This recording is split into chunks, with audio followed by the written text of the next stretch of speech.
அடர்ந்த பச்சை மரங்களும் செடி கொடிகளும் நிறைந்த ஒரு அழகான கிராமம். அந்த கிராமத்தின் நடுவே ஒரு ஆறு ஓடிக்கொண்டிருந்தது. அந்த ஆற்றின் இருபுறமும் 2 ஊர்கள் இருந்தன. அந்த ஊர்களில் வசிக்கும் பெண்கள் தங்கள் அன்றாட தேவைகளுக்காக ஆற்றை கடந்துதான் மறுபக்கம் செல்ல வேண்டியிருந்தது. ஆற்றில் நீர் ஓடிக்கொண்டிருந்ததால் நடந்து போகும்போது தண்ணீர் தங்கள் உடைகளை நனைத்துவிடக் கூடாது என்பதற்காக பெண்கள் தங்கள் புடவையின் முற்பகுதியை சற்றே தூக்கி பிடித்துக்கொண்டு ஆற்றை கடப்பார்கள். அப்போது அந்த ஊரைச் சேர்ந்த 3 இளைஞர்கள் கரையில் நின்று கொண்டு பெண்களின் அந்த செயலை தவறான நோக்கத்தில் பார்த்து கேலி பேசிக் கொண்டிருந்தனர். இதை கவனித்த மனசாட்சி என்ற சிறுவன் கோபமடைந்து அந்த இளைஞர்களை தட்டி கேட்டான். சிறுவன் என்றும் பாராமல் அவர்கள் அவனை எதிர்க்க மனசாட்சி அந்த 3 இளைஞர்களுடனும் வீரமாக சண்டையிட்டு அவர்களை தோற்கடித்தான்.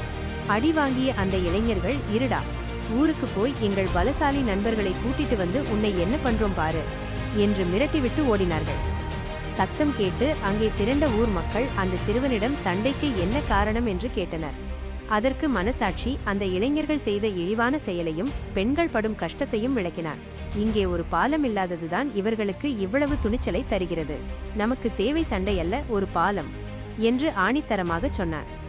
சிறுவன் மனசாட்சியின் பேச்சில் இருந்த நியாயத்தை உணர்ந்த மக்கள் ஒன்று திரண்டு அந்த தவறு செய்த இளைஞர்களை தண்டித்தனர். பின் அனைவரும் ஒற்றுமையாக சேர்ந்து உழைத்து அந்த ஆற்றின் குறுக்கே ஒரு அழகான பாலத்தை கட்டினார்கள்.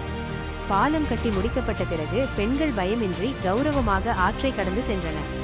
அந்த ஊர் மக்களின் பார்வையை மாற்றிய அந்த சிறுவன் மனசாட்சி இன்றும் அந்த ஊர் மக்களின் நெஞ்சங்களில் நீங்கா இடம் பிடித்திருக்கிறான்.